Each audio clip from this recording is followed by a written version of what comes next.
I'm Kiwi. And I'm Jared. We are the two gentlemen coming to you from the depths of our souls. Way, way down. Jared, how are you, mate? Good, mate. Good. This is we're just finished the weekend, so it's a new week essentially, or yeah, pretty much. And just spent time with the family and kept the girls busy, and we're all healthy, so that's good. And yourself? Had a nice weekend as well. What did I do? I worked most of it. Lovely weather. Done a lot of exercise lately, which is good. Slowly getting back into meditation as well, thanks to a friend of mine who's one of our listeners in the Netherlands. So thanks, friend. I won't mention her name because I don't have permission to, but thank you. And I missed our chat last week. We missed one of them due to our schedules, and it's actually been really nice just having an excuse to catch up with a friend, every couple of days. It's been lovely. Yeah, I missed it actually. Yeah, it was, obviously, yeah, like I said, we're a bit busy, but it was a bit of a bummer. So we're making up for it now. Mate, I'm gonna just ask you a quick question if you don't mind. Always, Jared.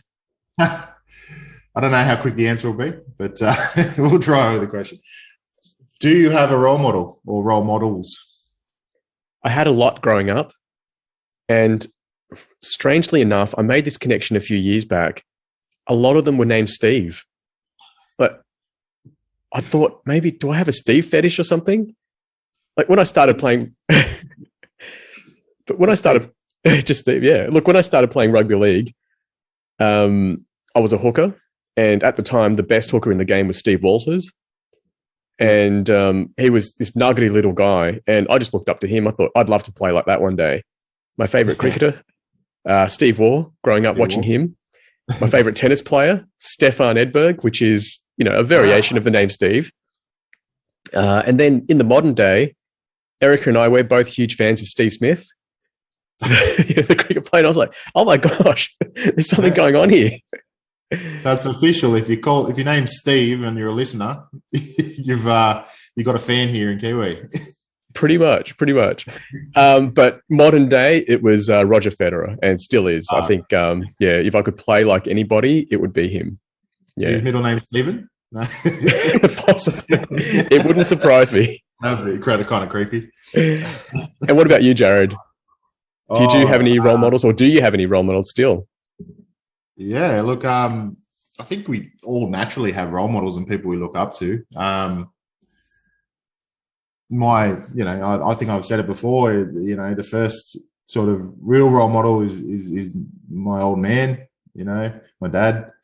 But as I grew up a little bit, you start to get little man crushes or boy crushes, on people. So, as you start liking a sport or liking a particular something, whatever it is, it's just natural to find a favorite player or person. I remember sitting in the car. I must have been really young, and it's only just come to me, so excuse me if I don't tell the story properly. But I remember sitting in the car. I even remember what set of lights we were sitting at in Blacktown, and I remember thinking, like, going through my head, my favorite footballer is, Brett Kenny.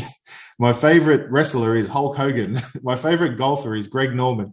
And I never actually followed golf as a 6-year-old. Yeah. I knew, because obviously, at the time, Greg Norman was probably at the peak of his game and, Australian and whatever. But yeah, I went through all their sports and in my head, and I was like, so I had role models and people that I looked up to. And as an adult who enjoys watching sport, I have I look at them and I'm like, oh, wow, that guy's really good. And my latest man crush is actually very latest. He's a guy named, excuse me, I'm getting all nervous now. I can't even speak. Sorry about that. The guy named Matisse Thybulle, he's actually an American basketball player, but he's got he plays for Philadelphia 76ers. He's only young. He's only 2 years into his seasons in the NBA, so he's only 20, 22, but his mum was Australian, and he ended up playing for the Australian Boomers in the Olympics. And I just got this, you just get this sense, you watch all these guys in America who are on big money and they're they're separated from society because of that. They've earned it, like they've earned some big coin. But this guy is so humble, and he's my latest little sort of man crush. Like I said, played for Australia when he didn't have to, and he started. I've watched some of his. He's got his YouTube channel, and he's pretty cool to watch. He did a Road to Tokyo, so there's a 4-part series of behind the scenes stuff. So it was pretty cool. But like I suppose I chop and change my role models now. I mean, there's big ones, as you said, like Roger Federer, but I'm sure there's tennis players that come up that you go, oh, I can really connect to that guy, or that guy's got it. But, like you said, Federer is a stayer for you, I guess. But, I chop and change a little bit. Jared, when we were growing up, things were different, obviously, because these guys that we looked up to were older than us. I remember when we hit our 20s, and I thought to myself, one day my favorite sportsmen or athletes, there's a lot of women that I look up to as well, are going to be younger than me. I thought, how's that going to be? Cheering for these kids, basically. And for me, the adjustment has been surprisingly easy, because these people, they're absolute specimens, as I've said before. I mean, you look at someone like Naomi Osaka or Ash Barty. Ash Barty, to me, is the best athlete in Australia. I mean, how can you change sport the way she did and then, go back to tennis and become world number one and then win Wimbledon? Well, she's won 2 slams since she came back. That's incredible. Yeah. But what's it like for you looking up to people who are, probably 20 years younger than you? I know. And I did mention that fella before, and he'd be 20 years younger than me. So that's kind of weird. He's a kid. But and on the flip side, you look at like guys that are close to their retirement in sport, somebody like, bit high profile, like LeBron James or someone like that, who he's 36 or 37 years old. I'm not 100% sure exactly his age, but he's an old man. Like, people are like, how amazing is he doing? Because he's old. I'm like, yeah, he's really old. And then I'm like, oh, actually, he's 5 years younger than me.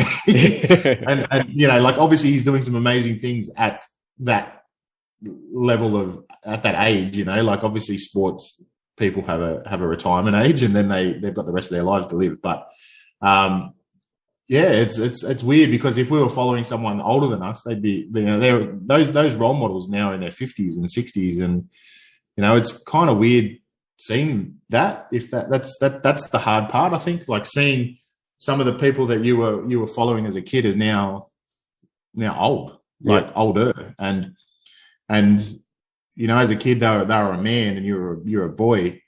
Now now we're well and truly into our adulthood, and it's like, oh wow, these guys are retirement age, and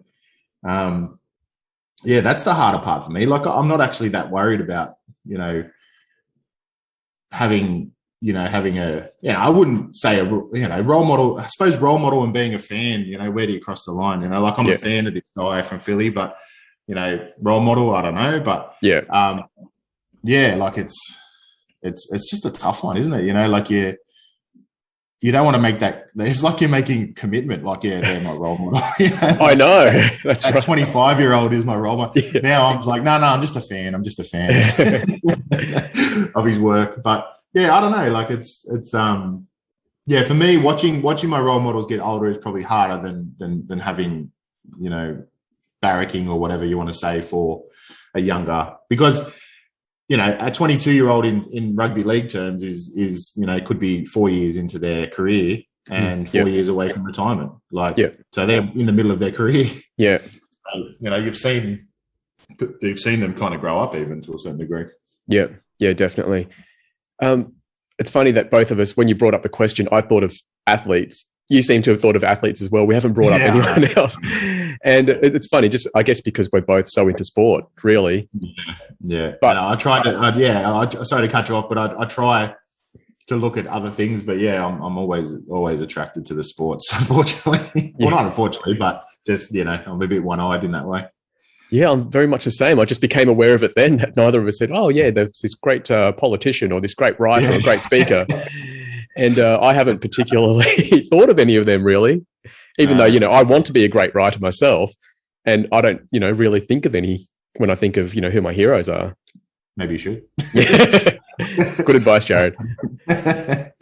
What about everyday people? Do you ever come across people and think, Wow, you've just absolutely inspired me. You do.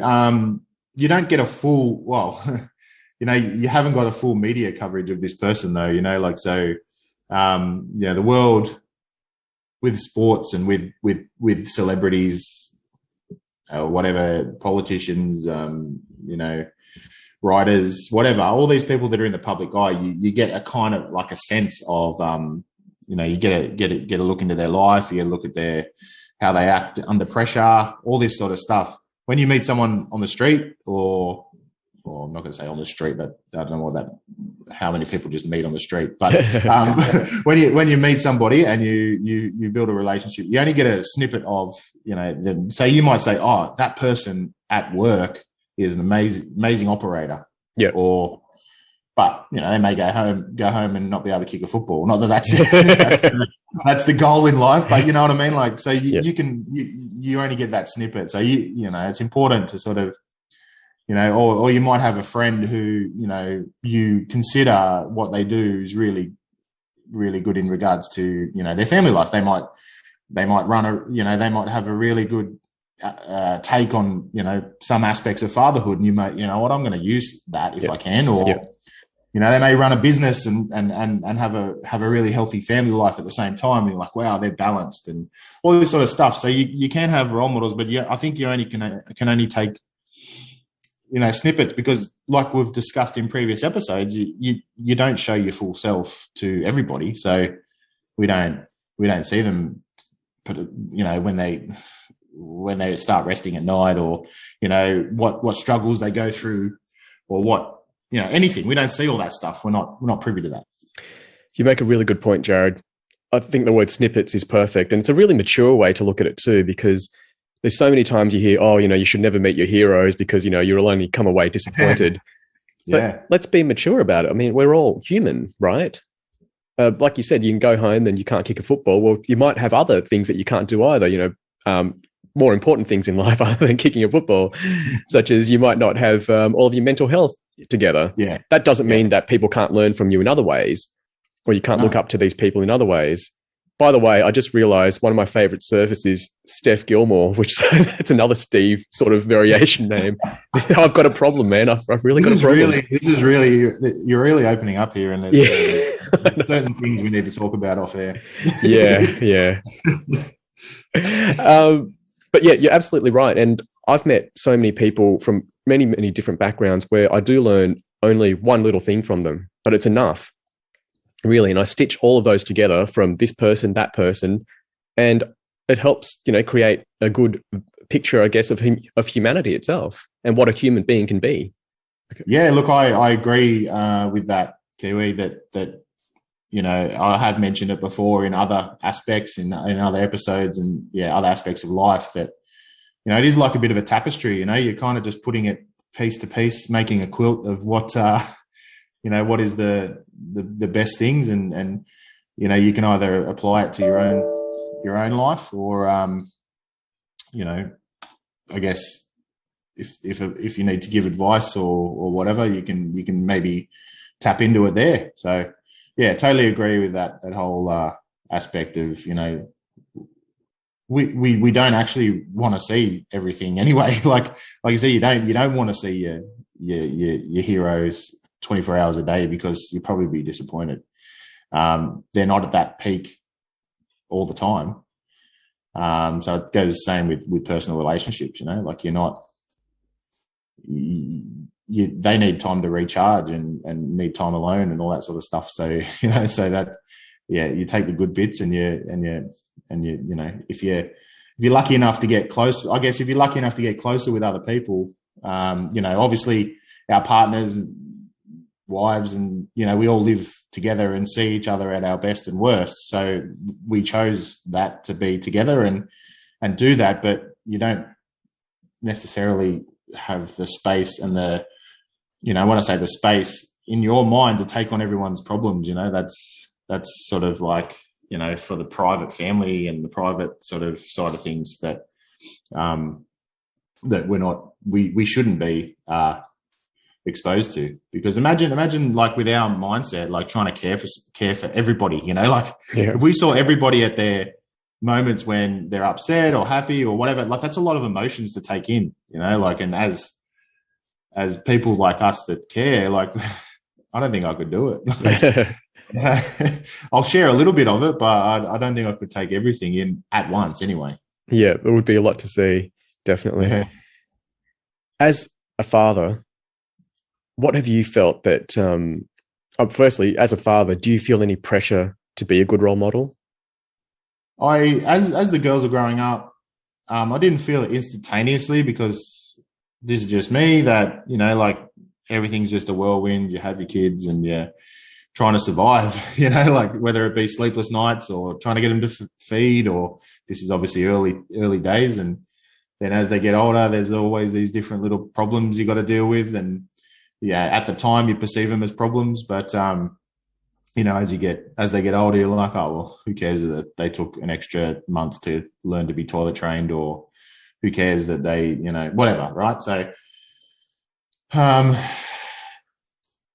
as I, you know, as the girls have grown, and, you know, you've got a little bit more time to think about these things, I guess, and maybe the pressure, like it's almost like, what do I want to be remembered for? You know, like when you know, I'm not giving them advice, what do you want them to take into life? You know, and a part of me wants to show them, you know, how a man, like one of them is how a man should treat their partner or a girl, essentially. So I want them to know that, you know, like if they get into a bad relationship later in life, they've got my relationship with them to sort of go, oh, hang on a minute, my dad didn't treat me like this, so maybe all men aren't like, you know, like now some people that's one thing that I don't want them to get trapped in is an unhealthy relationship, and they need to be able to work it out themselves. Like you can't tell someone that they're in an unhealthy relationship. They've got to work it out themselves. So if I put that foundation down of like, hey, this is how, you know, you should be treated, and I want them to be able to recognize as they get older that, you know, if somebody is treating them bad, then they can remove themselves from that situation, whether it be, you know, a friendship or a work situation or a, you know, a partnership or a relationship in any form. Yeah. So role modeling your relationship with your wife and with your kids, you feel that that'll create a great impression for your daughters to say, hey, this is how it should look like. This is how it should feel. Yeah. Yeah. I think that's a goal. I mean, a long-term goal of, you know, years of just treating them well and showing them that this is how it should be. Yeah. Yeah. That's lovely, Jared. That's really, really nice to hear. I hope it come out all right. Absolutely did. I know what I'm trying to say, but I'm not going to elaborate anymore. You get what I'm saying. Yeah, it's a true reflection of who you are, though, and I think you're doing a wonderful job. Thank you. What about yourself? Have you got sort of in your mind? Are you constantly working towards, you know, fashioning yourself as a role model for your boys, or is it sort of like, you know, you're like, well, you know, I'm raising them that they can choose who they want, essentially? I definitely want to make sure that I'm the best person that I can be for them. I want to model that for them. And the same with you. I want them to know how they should treat other people. The way Erica and I get on at home, it's a lot of fun. It's basically, you know, friendship first, and then the rest follows from there. And I think that it's really important for boys to see that, you know, men and women can actually just get along and just talk to each other as friends. I've also got a lot of female friends, which my boys have seen. So for them, it's just normal to be around women and to communicate well with women. They've got a lot of friends who are girls as well, which is lovely, within the homeschool community and kids that go to school as well. For me, I also want them to see the way I conduct myself day to day. A good example of that is I came home after a relatively long shift on Sunday, the first thing my 6-year-old did to me was he grabbed my arms, pulled me onto the ground, put my arms behind me as if I was under arrest, and started beating me up. And, to us, that's just fun. It's just what we do. We were always mucking around. I wasn't quite ready for it. But once I got changed, I was like, okay, I'm ready to fight you now. And then, we just went at it again and, had a really good wrestle in the lounge room. And, it's my mood that I feel that they'll take with them the most, that I'm always up for some fun. And I want them to basically have that fun spirit in life. I don't want them to look at life as it's a really serious thing where, okay, you do this at the right time. Okay, daddy's home. This is where we've got to be quiet. It's like we're always up for a laugh. And I want them to carry that spirit through wherever they go in life. Doesn't matter the situation. There's always time for a laugh. And I think that's probably the best thing that I've passed on to them, because they're always mucking around. I mean, the first time you met my youngest son, there were the reasons why he carried on the way he did, but you can see his spirit, and we never, ever suppress that. Yeah, look, that's a great outlook. And, you saying that now actually sort of indicates, some of my feeling too. I look at things, as fun as I can. And, I love, I was saying to off air earlier that we every weekend now we're putting the mattresses out in the lounge room, and the girls have a sleep out here for something different. And, every night and then every morning we have a wrestle, and laughter is everywhere. And that's the best, that's the best. They say it's the best medicine, but it's also, it can't be replaced. These memories, for me, like, just sharing those times, they're so simple, but that to me is moments for that. If I could bottle up, they'd be the moments, Yep. And that's what you want your kids to take away with you, I think. There's so many lessons, hard lessons in life that you want kids to learn, but you also want them to take away the joy. And that's what I want their childhood to be, just memories of, oh, yeah, remember that time daddy did this? It was really silly and we were laughing at him or whatever. I want them to have all these memories of our family just laughing together. And really, there's no reason not to do that. We're happy people, and, life is good. We live in I think the best country in the world. So we've got so many opportunities to create these great memories, and there's so many funny times we've had. And I'm so, so blessed. I really am. I feel like I'm the luckiest and most privileged man in the world because of, everything that's come to me. And we're just constantly creating new laughs in our family. So that's what I want the kids to take away. And, to be a man, you don't have to be this big, tough guy that people are scared of. You want to be someone that people want to be around, that people have a good time around. It's funny, my family, we're quite into the Harry Potter universe. And there's this scene, well, it's a book, of course, but I'm talking about the movies. There's a scene where, all the Death Eaters are sitting around Voldemort. For those people who don't watch Harry Potter or read Harry Potter, sorry. But basically, he's a bad dude, and all the people that hang around him are, pretty depressed people. And it's funny, like, why would you hang around this guy? It's like when people join ISIS and they're sitting around, the leader they've all got guns and they've all got these glum faces. It's like, these guys aren't going out for froyo, they're not hanging out, having laughs together. They're not playing Twister and Monopoly or anything like that. They're like really serious dudes. Like, what are you doing? Like, what are you getting from this person? And a lot of people see that as, oh, wow, it's a symbol of power. If I can, cozy up to this guy, I'll feel really good about myself. You won't. This guy isn't your friend. And I just want people, especially men, to know that, hey, just loosen up, have a laugh. Life is fun. Yeah, look, it should be. And, I suppose we started with role models and we're sort of talking about our situations and how we want to be perceived by our kids. And that sort of ended up here where, really, like, yeah, look, I agree that life has to be fun. If it's not, then, you need to find a way to make it fun. There are moments that you have to be serious, of course, and all that sort of stuff. But I think that's what makes the fun times funner. Exactly. I realize I didn't say the word right, but sounded like Federer.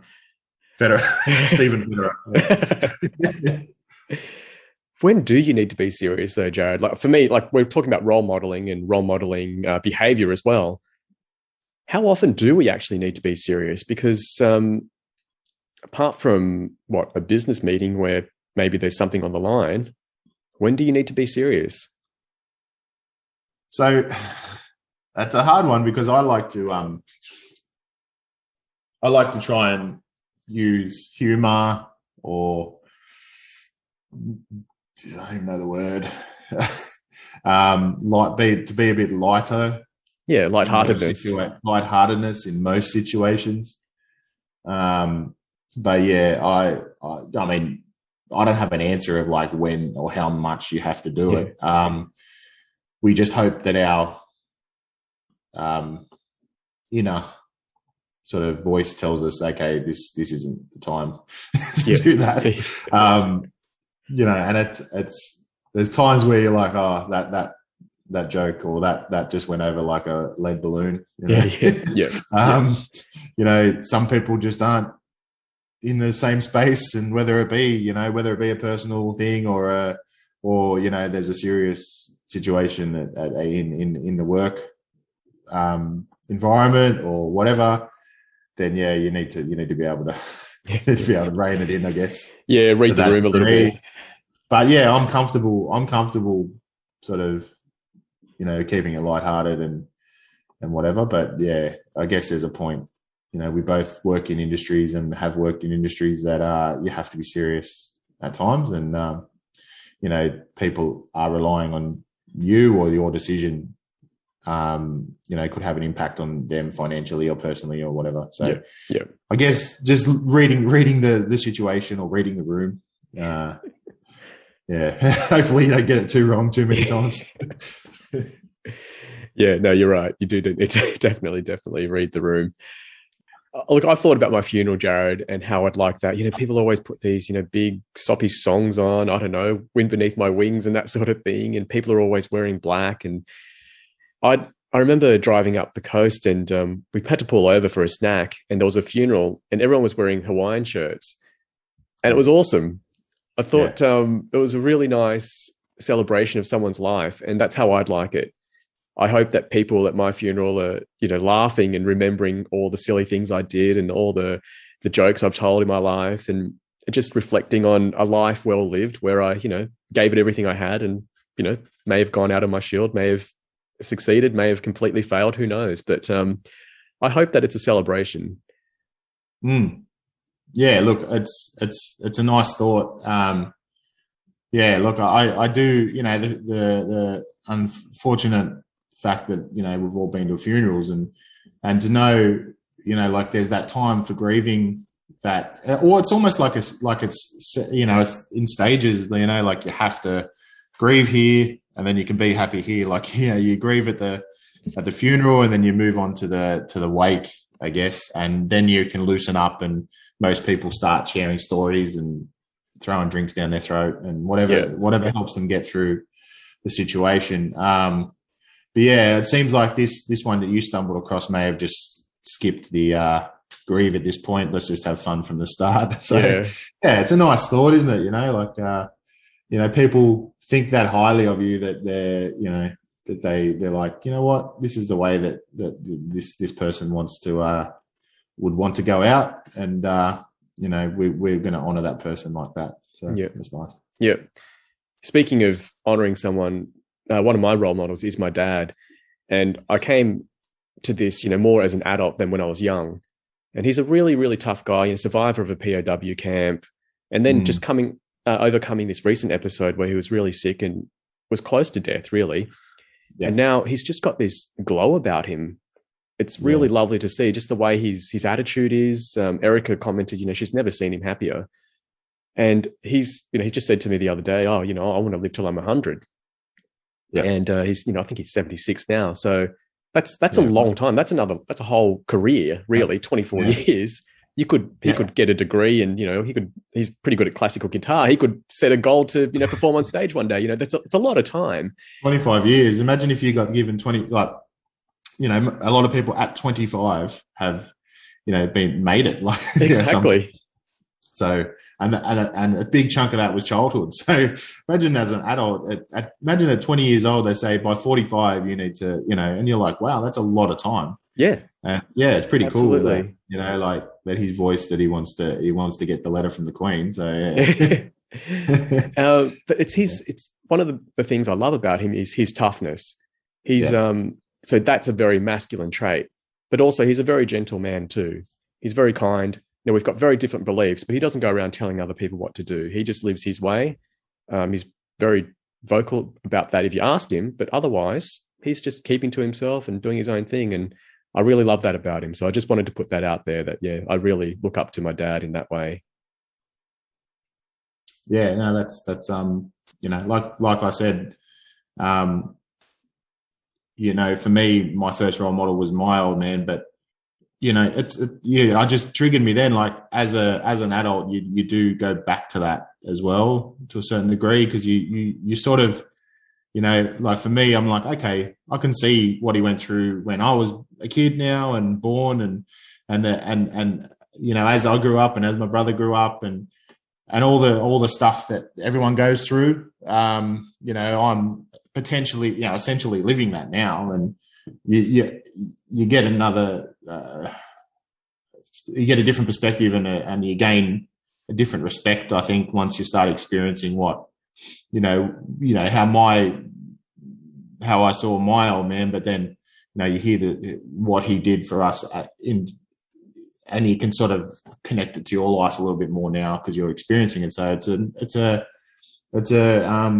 respect that's always been there, but I think it gets magnified and amplified when you're now living that same space that he's talking about, that he experienced, and you think, like, I always looked at, some of the decisions of, that I have to make as my kids grow up, he's made them. So he's the first person I'm going to ask, well, how'd you come to that decision? And this one's, things like letting your kids go a little bit, and things like, I don't know, just, when your kid actually does go to hospital with an injury, or, things like that I've been, that it's going to happen. He's going to fall over and break their arm at some point, or they're going to need stitches at some point. And, that's situations that's out of your control. And as a helicopter parent like myself, that's a hard thing to sort of grasp and work through.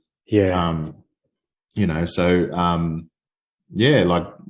sort of branched off into a little rant there, or not a rant, but a little thing there. But essentially, the role model that I think, parents do become role models again after that, when you start experiencing life, and you go, and because they've done it, they've experienced it, and you can, like, again, you can take stuff from the people that you've seen in your life and add it to your life, or make a little change here or an adjustment there. But essentially it's the same thing. Yeah, and you've got to be open to making that change too, understanding that, okay, there's this hole in my game that I can really fill with this great lesson from this person. Which is tough for some people, I think. And I think, it's a whole teamwork thing we've sort of talked about as well. Like, some people aren't naturally able to take on information and use it. I don't know, like I said, it's a pride thing or Just changing tack a little bit, Jared, looking at your responsibility as a dad to be a role model. We've heard a lot about sports stars not realizing that they're role models and the way that young kids look up to them. Do you think these 20, 22-year-old, even younger, sometimes 18-year-old athletes have a responsibility to the wider community to be role models? I've got some points on this, I guess, and I'll try and make them short and sharp. An 18 to 22-year-old does not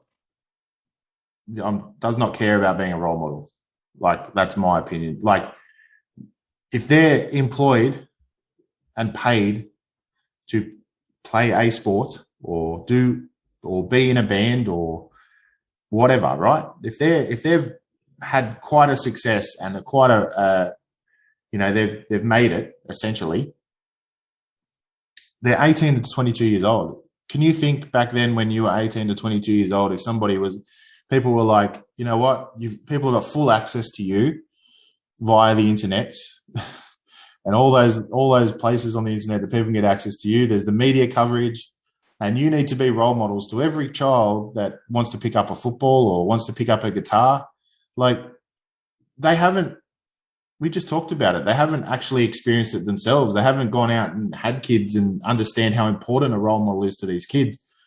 They're just kids themselves. And, you know, and they're at the point in their career when everything's happening and the world is, you know, like, it's only really at the end, not the end, but during the career that some guys settle down and then start embracing that role model